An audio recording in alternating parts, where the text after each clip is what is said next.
ya Amena. Bagiriwe ubuntu duhamagawe mu kigoroba kandi turabishima Imana. Yego. Reka tudatinze rero tuje mu ijambo ry'Imana, tubanze dusome amagambo y'Imana yashize ku mutima wanje niyo tuja kuganiraho. Reka dusome mu Bami ba kabiri ibice 5, turasoma 50 ya mbere.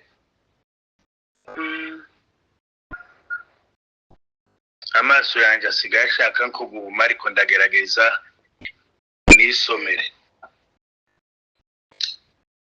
Umutwe w'amagambo uravuga ngo ibya Namani umugaba w'Isiriya w'umubembe. Ibya Namani umugaba w'Isiriya w'umubembe. Yego. Namani umugaba w'ingabo z'umwami w'Isiriya yari umutoni kuri shebuja, kandi yari umunyacyubahiro, kuko ari we Uwiteka yaheshaga Abasiriya kunesha. Yari umugabo w'umunyamaboko w'intwari, ariko yari umubembe. Amena. Iyo karite yiwe ya karindwi yari umubembe, no kwica akarongo. Ariko reka dukomeze iyo mirongo yindi yari isigaye. Icyo gihe Abasiriya bajaga gutabara, bakarema imitwe y'abanyazi. Bukeye baja mu gihugu cya Isiraheli, banyagayo umukobwa muto, aba umuja wa Mukanamani. Bukeye uwo muja abwira nyirabuja. Bukeye uwo muja abwira nyirabuja ati, icyampa databuja agasanga umuhanuzi wa Samariya, yamukiza ibibembe. Yego. Namani aja kubwira shebuja, ibyo umuja waturutse mu gihugu cya Isiraheli yavuze. Murongo wa nyuma 5 tugiye gusoma. Nuko umwami wa Siriya abyumvise, abwira Namani ati, haguruka ugende, nanje ndandikira umwami w'Abisirayeli urwandiko. Yego. Namani aherako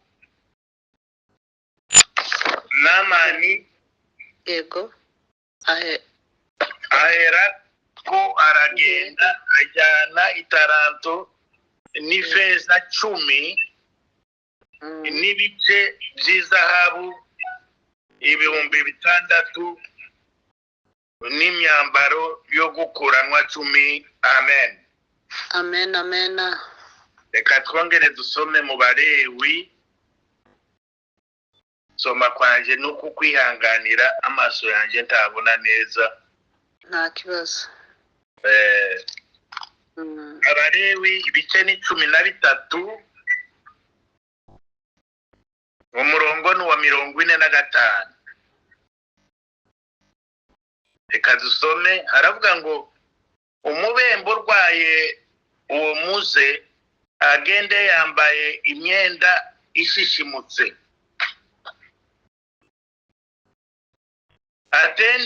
atendeje umusatsi, aje yifuka ubwanwa, aje avuga cyane ati, ndahumanye. Iminsi yose atirwaye uwo muze azaba ahumanye, arahumanye abukwe ature hirya aho mubambye amahema. Amen. Amen. Yesu ashimwe. Amen. Amen. Uko mubyumva, Imana yanshyize ku mutima amagambo y'indwara y'ibibembe. Yego. Aravuga ati ese uyu muntu agiye kutwigisha ibibembe kubera ko yize n'iby'ubuganga cyangwa n'iki, ariko ibibembe wumva ibyaha. Ibibembe mu bihe bya kera yari indwara mbi cyane. Yego. Indwara iteye ubwoba, yandukira kandi ikaba koronike. Uyirwaye akayimarana igihe indwara idakira. Yaterwaga na mikorobe bitwa Mycobacterium leprae. Ni agakoko gatera iyo ndwara y'ibibembe. Yego. Iyi ndwara yogogoje isi kuva muri antikite, mbere muri moyenage, nta muti yari yarigeze ibona, iba mbi cyane, nubwo itari ifite ubukana bwinshi bwo kwica, ariko yicaga ingingo z'imibiri. Yego. Ndaza kwigarukaho. Ariko bukeye umugabo umwe wo muri Norvège witwa Hansen Gerard, Yego.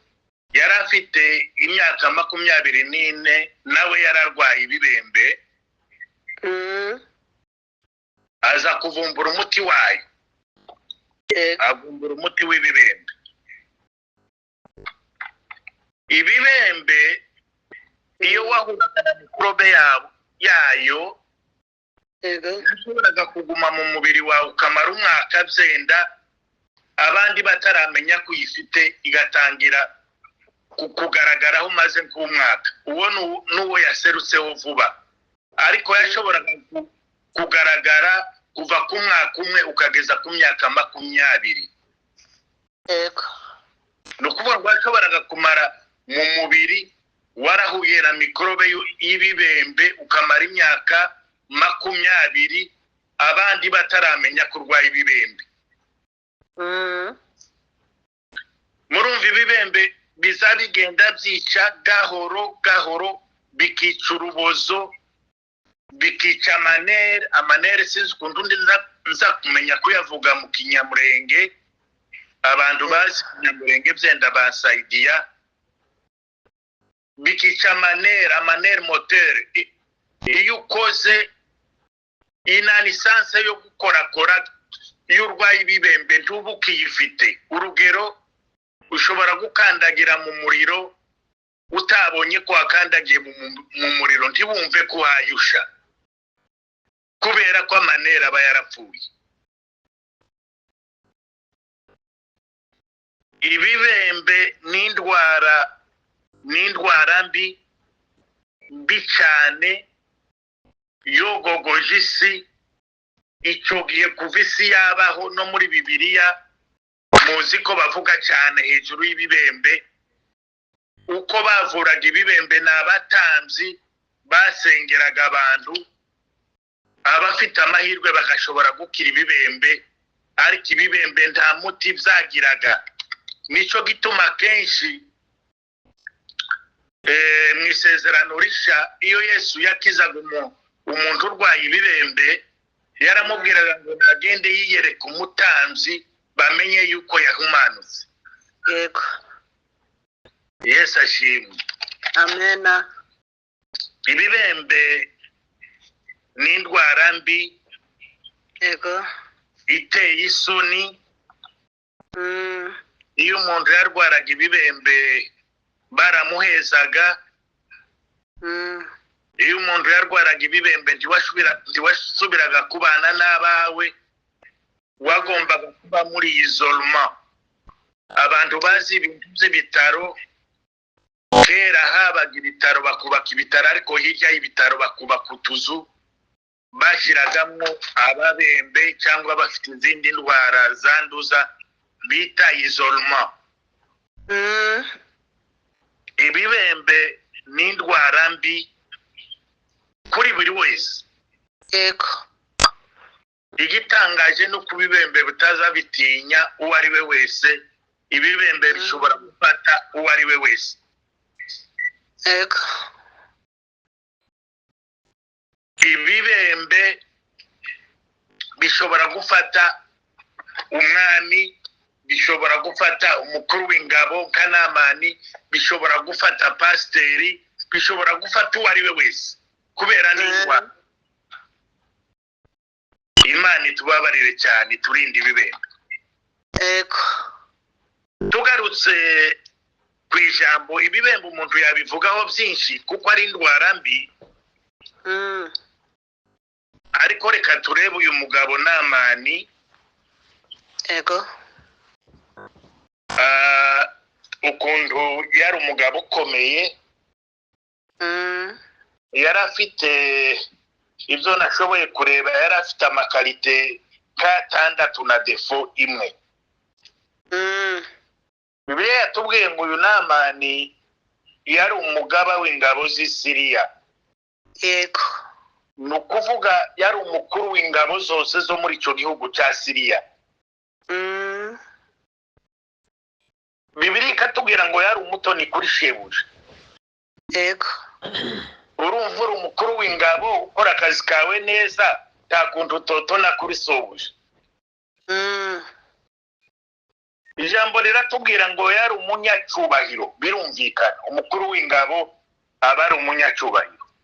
Yego. Noneho yari afite na feva y'Imana. Ijambo ryatubwiye ngo niwe Uwiteka yaheshaga Abasiriya kunesha. Batubwiye ko bageze bakora imitwe yo kunyaga, noneho bayobowe n'uyu Namani. Abasiriya aho bagavye iyo mitwe bakanesha. Urumva yari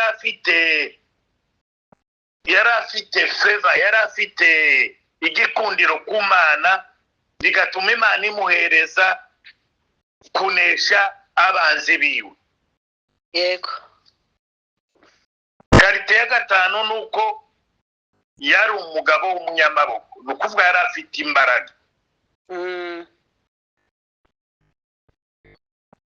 Iya karindwi nuko yari intwari. Yego.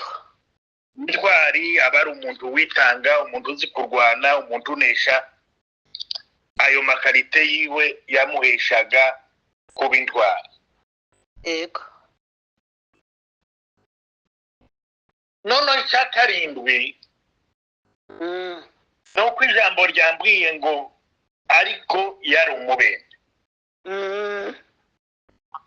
Nimwumve ibyo bintu bitandatu umwuka agira Imana mwe, ukuntu biremereye, ukuntu bimuhereza akanyabugabo. Ariko twashyize kuri iki cya karindwi ngo yari umubembe. Yego. Ariko nubwo yari umubembe yarabihishaga, si abantu benshi bari babizi. Noneho ngo bukeye muri kwa kundi gutera, ngo atera muri Isiraheli. Yego. Banyaga bateka agakobwa gato, niko Bibiliya yatubwiye. Ako gakobwa gato karaza kaba umukozi w'umugore wiwe. Yego. Kubera ko kitegerezaga kaza kuvumbura yuko shebuja arwaye ibibembe. Ariko ntikatinyuka, kari gafite ubwenge, ntikatinyuka kubwira shebuja, kanyura muri nyirabuja kuko niwe bari begeranye, niwe bavuganaga.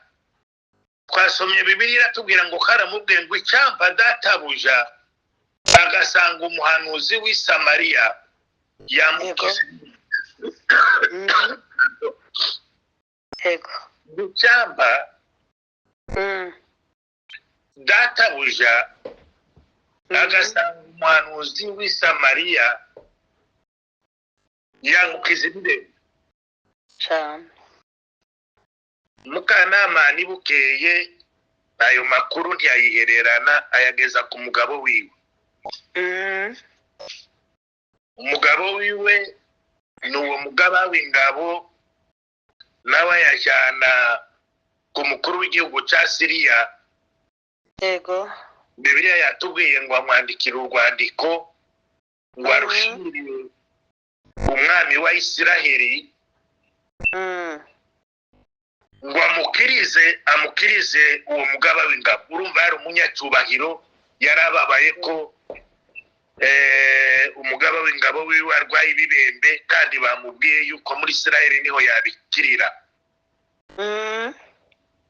Ayo makuru yuko Elisa akibona urwo rwandiko yashishimuye imyenda, siyo mbaye nshaka kujamwo cyane, izo sivyo mbaye nshaka kuvuga. Nashatse kugarukira cyane kuri aka gakobwa gato. Yego. Dushobora kugereranya na Mwuka Wera w'Imana. Aka gakobwa kari kazi Imana, bari barakanyaze muri Isiraheli. Yego. Kazi ko Imana izikora imirimo n'ibitangaza. Ariko ntikaceceka. Karavuga, kabaye umuvugabutumwa mwiza, kuko n'ubundi umugaba w'ingabo yaje kugenda asanga Elisa koko amukiza ibibembe kuko ka gakobwa kari karabivuze. Yego.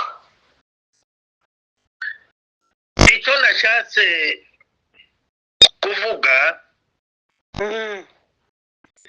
ni ibibembe ukuntu ari bibi. Twasomye mu Balewi 13:45 kugeza kuri 46. Yego. Mwumva ukuntu ababembe bari basuzuguritse. Ababembe iyo bamenyaga ko barwaye ababembe, ngo umubembe urwaye uwo muze, ubundi ibibembe ni umuze, bagende yambaye imyenda ishishimutse kugira ngo abantu bose babume imyenda itabuye, kugira ngo nimuhurira mu nzira ni ibimenyetso byo kuvuga ngo arwaye ibibembe ataje kukwanduza. Umubembe urwaye uwo muze agende yambaye imyenda ishishimutse. Icyo ni icyambere. Icya kabiri, agenda atendeje umusatsi, ntakiyogosheshe nyina zamera nk'umusazi. Murabona umuntu utendeje umusatsi. Umugabo. Icya gatatu, ngo aje yifuka ubwanwa. Ni ibimenyetso biranga umubembe kugira ngo nimuhurira mu nzira umuhunge ataje kukwanduza. Yego. Icya kane, ngo azavuga cyane akibona abandi baturutse imbere, ngo avuge ngo ndahumanye ndahumanye ndahumanye. Icya gatanu, ngo iminsi yose ahumanye abukwe. Yego. Ature hirya y'aho babambye amahembe. Mbega umubembe ukuntu yari ateyemo kagira Imana. Murumva ibyo bintu umubembe yagombaga gukorerwa. Rero ibi bintu, ibibembe mu yandi magambo ni ibyaha. Yego. Ibibembe biza bimunga, nababwiye biza bigenda iyo birwaye bigaca urutoki, rugaca izuru, bigaca ugutwi, bigaca amano. Iwacu twagize umugisha, iwacu Abanyamurenge ntitwabonye abantu barwaye ibibembe cyane, ariko babayeho bake. yego ariko abandi mu yandi moko ngo mu banyindu ndagira ngo twagiye tubabona bakise amano bakise amaguru bakise amaboko ibibembe n'indwara mbi mu by'ukuri yego ibibembe kenshi muri Bibiliya bigereranywa n'icyaha. Icyaha ni ibibembe udakijijemo ikintu na kimwe. yego Icyaha nacyo kiza gahoro. Nta muntu uzutangirira ku cyaha bene iki ngiki icyaha gikomeye cyane, utangira ku byaha byoroshe yego bikagenda bikumunga. Bikakumunga. Kapa kundi ibibembe biza bica amaboko bigaca amaguru bigaca none ugasigara ukora ibyaha byose nta kintu kigucira urubanza. cyane Imana yaduhaye umutima kandi umutima utazurya ruswa. yego uza ugenda ugakora icyaha wiherereye wenyine iyo hirya ariko umutima ukakubwira ngo kurakora icyaha. yego Ukagerageza kwiheza amahoro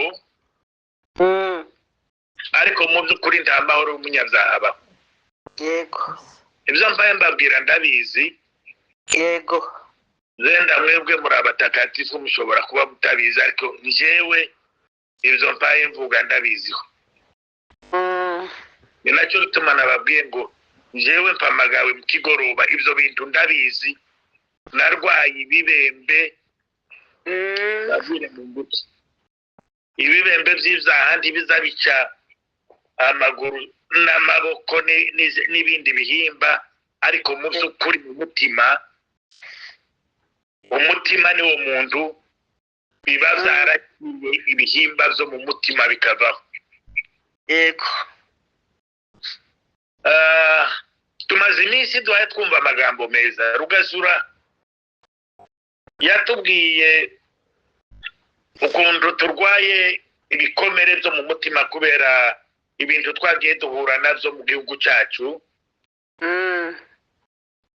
Ni ukuri abantu benshi barwaye ibikomere, twarakomeretse yego kubera kunyagwa, kubera gutabwa hanze, ubuhunzi.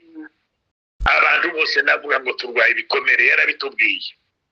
yego Ariko atubwira umuti. Umuti wonyine w'ibikomere, gukira ibikomere ni Yesu Kristo umwana w'Imana. amena Nta muntu wagukiza ibikomere byo mu mutima uretse Yesu wenyine wapfuye kugira ngo yikorere ibyaha byacu. Ejo Pasiteri Mudaheranwa yego yatubwiye cyane ukuntu Imana iza yishimiye twagiye mu bibazo, mu mibabaro, ariko cyane ari mu murimo w'Imana. yego Yarabitubwiye turabyumva kandi yagize neza kabisa.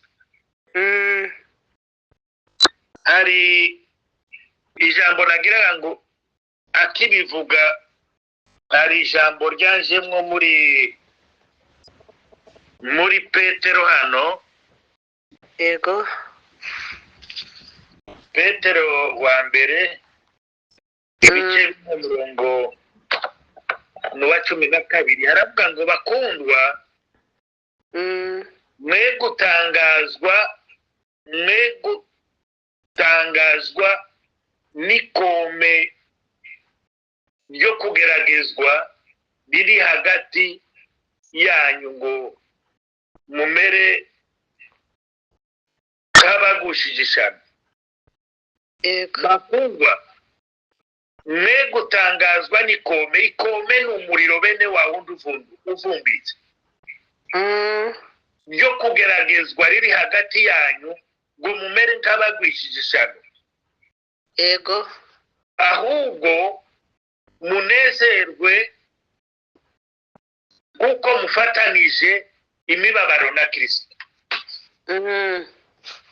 Ibyo barabitubwiye cyane, nari nshatse kubigarukaho bukeya kugira ngo mvuge amagambo y'Imana twize ejo. Yego. Tuza duhura n'ibigeragezo. Kandi akenshi biza bidukanga tukamera nyine nk'abagwishije ishyano. Yego. Ariko Petero ko aratubwira ngo biriya bigeragezo byose ntibikadukanga, ahubwo tuza tunezerwa kuko dufatanije imibabaro na Kristo. Amen. Ikintu tugomba kwirinda gusa ni icyaha. Yego. Igituma navuze amagambo ariya Rugazura yatubwiye y'ibikomere, biriya bikomere twakomerekejwe n'intambara n'ubukene n'ibintu bibi twagiye duhura nabyo. Yego. Ariko njyewe nashatse kuvuga none yuko dufite ibibazo turwaye ibibembe, kandi abantu benshi barwaye ibibembe cyane. Abantu barwaye ibibembe. Yego. Noneho barwara ibibembe bakagira ngo bagerageze kubijustifia, bavuge yuko ari ziriya ntambara zabizanye. Intambara nizo zituma abantu bakora ibyaha. Reka da, tugomba gukiranuka mu ntambara, bakiranuka mu bukene. Ariko mu by'ukuri twararwaye, turwaye ibibembe. Mwumvishije Namani amatitire yari afite. Yego. Kandi mwumvishe yuko yari akomeye. Ushobora kuba uri apotre ariko urwaye ibibembe cyane, cyangwa mvuge ngo urwaye ikibembe kiriya wambarira w'abandi batabona ka kiriya Namani yari afite. Yego. Ushobora kuba uri bishop ariko urwaye ibibembe. Waba pastori. Yego. Urwaye ibibembe. Waba mwarimu. Urwaye ibibembe. Waba umuririmbyi ariko nanone urwaye ibibembe. Yego. Cyangwa se umuvugabutumwa. Yego. Urwaye ibibembe. Ni ukuvuga ngo ibibembe bishobora gufata uwo ari we wese. Yego. Ibibembe bishobora gufata uwo ari we wese. Kandi abantu bakihagararaho. Yego. Bagashaka kwigira abatakatifu ariko mu by'ukuri barwaye ibibembe. Hari umuti nanone uhari. Yego. Yesu niwe muti w'ibibembe. Amen. Yesu yarapfuye, yikorera ibyaha byacu byose. Nta cyaha na kimwe Yesu atabambiwe. Yego. Iyo tumwemereye rero akaba mu buzima bwacu, nibwo buryo bwo gukira ibibembe. Twemerere Yesu mu migendere yacu yose. Yego. Mu mikorere yacu yose. Kandi ibibembe bishobora kutagufatira mu rusengero nk'uru turimo ahangaha. Baza bumva umuntu yavuga bakavuga ngo iwiwe mu rugo none ni umutakatifu. Ariko ibibembe byarakumariye mu bawe mu rugo. Nashakaga kubabwira ngo twisuzume. Yego. Tubijemo neza. Dutangiriye mu ngo zacu. Yego. Yesu ni nako yasize atumye abigishwa biwe. Aravuga ngo mugende muvuge ubutumwa bwiza. Mutangirire i Yerusalemu. ese biriya si ibibembe se hariya bitangira kudufatira? Yego. Cyangwa se wowe wa mugabo we n'umugore wawe muvugana gute? Yego. Muhuza amagambo yanyu gute? Umutungo wanyu muwutegekana gute? Birashoboka ko umugabo ashobora kugenda karya akanyabugabo ko k'umuco wacu, Yego. akagenda akajera umutungo wenyine ntasosiye umugore wiwe, ibibembe biba byakumaze. Ko ndashaka ngo twibaze, Yego. ibi bibembe bivugwa n'ubuzima bwa buri munsi, kandi birashoboka yuko ibibembe byakira. Yego. Turi muri Yesu neza, turi muri Yesu neza, Yego. tukavugisha ukuri. Dore ko muri iyi minsi ukuri nako gusigaye gusa n'ukwananiranye. Yego. Tukavugisha ukuri, Yego. ibintu byose tukabikora kuko ijambo ry'Imana ryaritubwira. Kuko Imana izitubwira ngo guhindukira uwaye ureba iburyo ureba ibumoso. Yego. Iyo uteye intambwe imwe, Imana igufasha gutera izindi 99. Amen. Ishaka kureba ubushake bwawe mu mibanire mu rugo. Yego. Niko nifuza yuko twakwiga uburyo tubana n'abadamu bacu, kandi naje kuko ndibwira, Yego. ko ndashaka ngo twihindure nawe uhindure uburyo tubana n'abana bacu, Yego.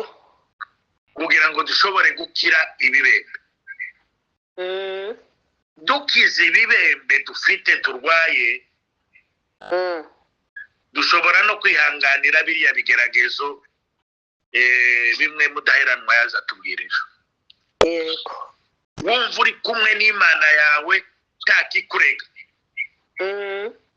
dushobora kwihanganira ibikugerageza. Yego. Yego. Ibigeragezo bitugerageza ntitukabone yuko tugwishije ijano n'ibibaho mu isi. Yego. Hari abantu baza babona wapfusha ukaza uvuga, nageze numva ruguru umugore yapfusha akavuga ngo Mana ngo ni jewe jenyine. Oya, nta muntu utazapfa, twese niyo nzira. Yego. Nimba upfushije none, ejo nzapfusha, ejo bundi ubundi azapfusha. Ni ukuvuga ngo nta kigeragezo kitari rusange mu bantu. Gusa tube mu Mana neza, twirinde ibibembe. Yego. Iyo twirinze ibibembe tukaba muri Yesu neza, ibibindi byose birashoboka cyane. Nubwo mbaye mbabwira gutyo, simbaye mbabwira ngo ni ibintu byoroshye. Yego. Uri ku rugamba, urarasana n'umwanzi, Yego.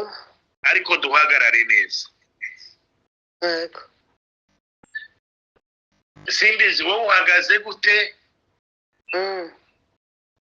naje nibaze ngo mpagaze gute. Yego. Ariko ibibembe byishe abantu. Abantu bazabagenda bakareka biriya bibembe binini gusambana, ubusinzi, sinzi biki, ariko ibibembe bibanire mu ngo byamaze abantu. Yego. Kandi nicyo gituma muri mukumva ngo amadivorce none n'ejo abantu batandukanye. Ndimo kumva abantu tungana batandukanye n'abadamu bapfuye ubusa, Yego. bapfuye amafaranga. Ko twabayeho tutagira amafaranga, none muri ibi bihugu harimo amafaranga. Ubu ngubu mu by'ukuri twogenda je na madame tukaja gufa amafaranga. nta bwenge tuba dufite. yego Nta bwenge tuba tugize pe. Amafaranga tugomba kuyashaka tukayatunga tukayumvikanamo. yego Ndaye mvuga yuko amafaranga ari mabi, ni meza cyane, ariko ni n'umuzi w'ibibi byinshi. yego Atuma abantu batumvikana, atuma abagore batubaha abagabo. yego Iyo umugore yagize konte irimo amafaranga kurusha y'umugabo, aba yumva yuko ari we wabaye umugabo, umugabo akaba umugore. Ibyo ni ibibembe bikomeye tugomba kwegera Yesu. Yesu atumara ibyo bibembe. Ibibembe ndimukagire ngo n'ibyaha bya bindi si ko nananirwa kubivuga, ariko ko murabyumva ibyaha biriya nyine by'indengakamere. yego Ariko ibyaha byose ku Mana birangana. Ubura urukundo, abantu babuze urukundo pe. yego Twahuye n'ibibazo bikomeye. Ndi mu gutangara umuntu utakuzi akama agenda akashakisha inimero kuri izi mbuga, ukabona kubwiye ibibazo byiwe. Mwokagira Imana, tugira urukundo kandi dutabarane mu by'ukuri. yego Dutabarane, twaratewe twese, ariko abantu turi mu gusa naho urukundo rwakonje. Tugira urukundo, ukundana abanyamurenge. Simvuga ngo abanyamurenge bonyine, n'ayandi moko tuyakunde, ariko cyane nuko iwacu twagiraga umuco w'urukundo, twarakundanaga. Ariko uko duhaye tugenda mu mahanga, ibintu byabaye bibi. Reka mbabwire ikibembe n'ubu ngubu nanjye mfite kiri mu gushaka kunanira, mumfashe gusenga. Igituma navuze ibibembe nuko nzi turi mu mwanya w'ibibembe. yego Imana itubabarira ibibembe, iduha amahoro, turebe ko ibibembe byaba bigabanuka. yego Sinjya kubajyana umwanya munini cyane. Nakeneye ko mvuga yuko ibibembe birahari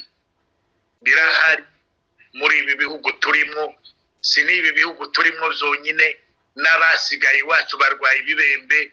Abantu bari mu guhindura imbunda, ukaraso muvukana, ibintu byabaye bibi, turwaye ibibembe.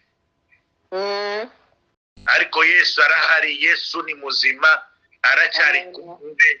Amaraso ya Yesu niyo yadukiza ibi bibembe, tugasubira tukaba abantu, kandi turi abagenzi baja mu ijuru, tukazabona n'uburyo tuja mu ijuru.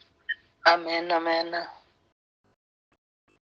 Ijambo ry'Imana ribane natwe kandi tuvure ibibembe mu izina rya Yesu, amen. turagushima Mana nyir'ibihe.